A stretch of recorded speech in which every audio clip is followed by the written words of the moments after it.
The Snapdragon X Elite versus Apple's M3 versus Intel's Ultra 7, the best and the latest. On 20th May, Microsoft announced their Surface Laptop and Surface Pro 7, which we've been anticipating for a while because they're the first of Microsoft's products to feature the Snapdragon X Elite. That's Qualcomm's ARM CPU that's there to rival the Apple M3 lineup. So Qualcomm themselves finally compared the Snapdragon X Elite and X Plus and compared this to the Intel Ultra 7 and Apple's M3 lineup. Honestly, the results look quite promising, especially for the first gen. We all know that first gen products aren't exactly fan favorites. Cough, cough, humane AI pen. First, Qualcomm revealed the benchmarks when they ran it against Intel's 13/14th gen processor and Apple's M2 lineup. M2. And as expected, the results were quite favorable for Qualcomm. But when we talk about the M3, that's where things get kind of interesting. You know what else is interesting? Subscribe to my channel. Before we proceed, it's very important that I let you know one key thing. Qualcomm ran all the benchmarks themselves. Independent outlets weren't allowed to run any of these benchmarks, at least for now.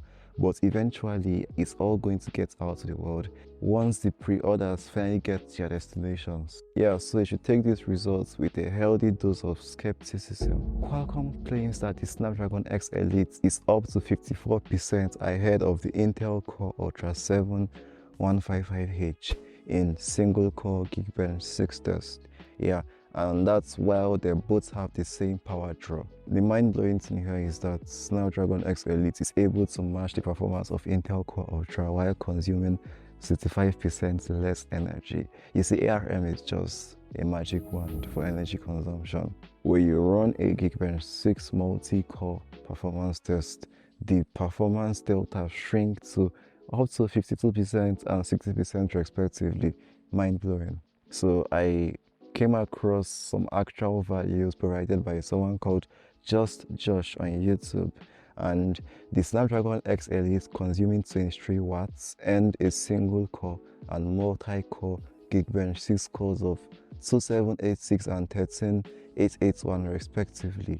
And those results are 22% and 11% better than the Core Ultra 7 155H in the single core and multi-core departments. And there is the 80 watt Snapdragon X Elite chip apart from the 23 watts, and that one has a 15% and 7% improvement over the Intel Core Ultra 9 185H with single-threaded and multi-threaded scores, and the scores are 2921 and 15136 respectively also.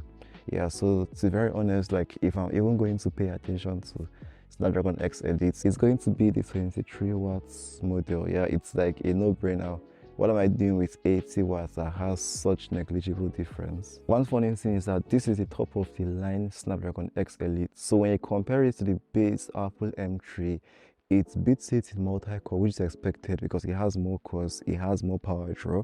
But when you compare it to the single core, the Apple M3 wipes the floor with it. So technically, Apple still wins, because one thing I always look out for is that single core. Single core is where efficiency matters most. It's what it's capable of doing with just one core alone. And efficiency mostly involves the chipset turning off most of its cores and just using a few for the task it's trying to run. Exactly, so Apple M3 still beats it. It's a no-brainer. Apple's M3 is 12% ahead with a score of 3119 for single core, while the Snapdragon X Elite scores 2786 for single core. Technically, it's still on the level of probably the M2 in single core performance, so no really big deal. The Snapdragon X Elite was used to wipe the floor with the Apple M3 Pro and the M3 Max, both the 11-core and 12-core variants, in both single and multi-threaded performance with a performance difference of up to 10.5%. That's how ahead the Apple M3 chips are. So imagine what the M4 chips are gonna do. The funny thing here is that when you compare the top of the line 80 watt Snapdragon X Elite chip with Apple's M3 Max, and M3 Max I doubt it even consumes up to 80 watts. It's just hilarious to see that the X Elite doesn't even utilize the added power consumption that well. Yeah, so increasing the wattage to 80 watts only like increases the Snapdragon SoC by a 5 and 9% improvement in the Geekbench 6 single core and multi-core scores. Yeah, and the performance boost is only enough to match the 12-core Apple M3 Pro in the multi-core test. Yeah, because the M3 Max absolutely destroys the Snapdragon X Elite with up to 40% more performance. Like I said, I would ever pay attention only to the 23 watts model. That's what seems to actually do some work. That's 80 watts, it's just waste of power. So in all of this, it's safe to say that Snapdragon and Windows, yeah, they only managed to accomplish their objective when you talk about the 23 watts model. One positive thing about the Snapdragon X Elite is that it scored 41 points when there was a syllabus 2024 score versus the watts consumed. Yeah, and that score beats every single chip in that comparison, including the Apple M3 Pro, except for the base M3. The base M3 still has better performance per watt. Don't even get me started about the 80 watts Snapdragon X Elite. That's waste of power. At the end of the situation, the Snapdragon X Elite seems like a big step for the Windows industry. Yeah, let's celebrate their little win, but beating the Apple M3, please. All we have to do now is just wait to see if independent testing confirms this.